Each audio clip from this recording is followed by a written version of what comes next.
Okay, just wanted to cover a scenario here in which we have devised a way to apply basic CPAP in a very, very easy, non-invasive, and very functional way. I've seen some videos floating around out there and some instructions on how to utilize bag valve mask setup with a BiPAP or CPAP full face mask in different configurations with various places of placement of the PEEP valves. It's all very, very interesting, and I'm curious about one thing. I've kind of challenged that just a little bit.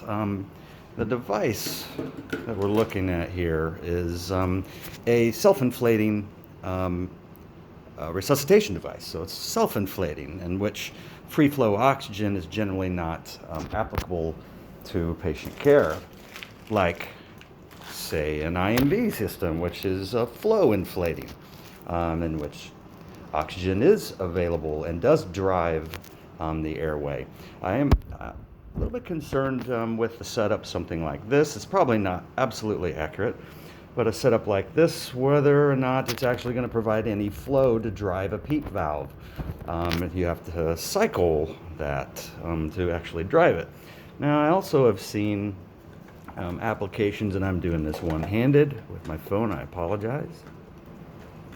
I've seen some applications, and it's relatively inventive, where you're adding another PEEP valve downstream, and then you have a flow source here, and it actually does apply some PEEP to the modality. However, that single flow source is not very efficient at recovery or flow recovery between respirations. And that's what concerns me a little bit with something like this. So there's a ton of different little variations you can do. However, I think the most important point I'm trying to make here is that the utilization of the resuscitation bag is, not necessarily a perfect idea, or I'm not even really sure how functional it is. So I want to show you kind of something we've been working on here. And it may not be completely unique. In a simple little way, we have a device that we use to recruit alveoli in the presence of atelectasis. So what we're going to need is a resuscitation mask with the little claw hooks and an easy PAP made by Portex. This is a device that delivers positive and expiratory pressure through the Coanda effect, and it's highly effective. We utilize it for our spontaneously breathing patients. As you can see, there's a mouthpiece on there, and it's quite efficient. It's driven by a flow meter, the flow source, and the flow rate actually determine how much PEEP is being delivered. This is a really terrific way of recruiting alveoli, and in the current COVID-19 situation, it's a terrific way to apply positive and expiratory pressure. I'm going to show you how to set this up. A couple other things you're going to need.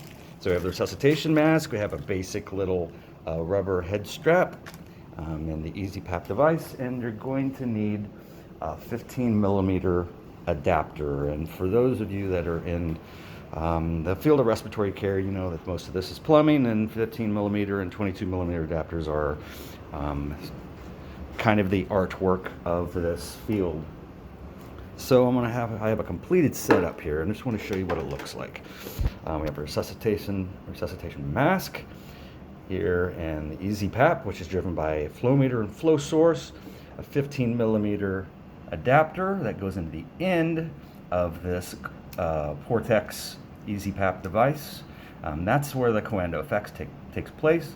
15 millimeter adapter here, and then the viral HEPA filter that goes on the end, so it's nice and clean. So what I'm going to do, we're going to just get this set up. Let's see if try to do this with one hand. It may or may not work. Apologize.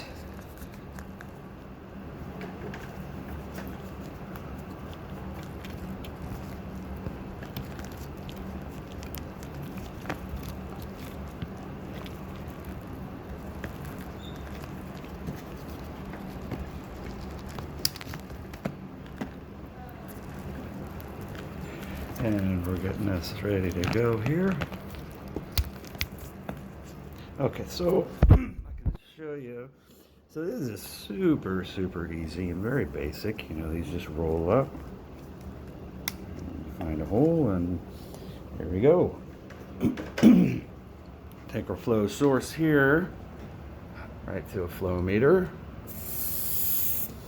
And the basic rule of thumb is, speaking of flow recovery between breaths. So the rule of thumb when you're basically using the easy PAP is your liter flow should equate approximately how many centimeters of water pressure of PEEP that's just going to be applied. And so that being said, we are actually utilizing this intervention in a slightly different way. So flow recovery between breaths is essential. So what you want to do is at least start it at 10 and could easily equate to 15. Now what I'm going to do is I'm going to measure how much PEEP is being emitted on different flow rates so that we could see this. I'm going to set this up.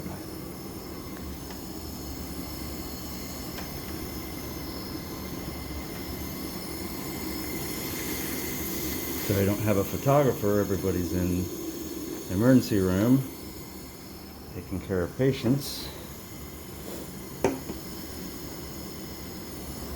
Okay, so let's bring this back down. So running this at 5 is going to show, so we about have 5 of PEEP there, a little bit less. I wouldn't recommend that anyway. These people are going to be pretty unstable, or are going to need CPAP, or if this is your pre-intubation intervention. So then we got 10 liters of flow and just under 10 centimeters of water pressure there. And we're going to go to 15. Let's add 15. And we're starting to see it jump up a little bit above 10. Let's go a little bit farther. As you get closer to flush, you're going to see that this thing is cranking pretty good now as it focuses in. So we know in between 15, about 15 to 15, a little bit above flush, you're going to be getting about 15 to 20 centimeters of water. And here's what I wanted to show you too. Let's take this off. So this is fully distended, and you can feel this. So the flow recovery is super fast. There's plenty of flow on this device, and there's obviously plenty of CPAP and PEEP that it's emitting. Plenty enough. Super easy device, resuscitation mask, simple little rubber strap. Easy PAP goes here, 15 millimeter, and a HEPA filter. And you're ready to roll. Well, hope you enjoyed the video. Everybody stay safe out there and take care.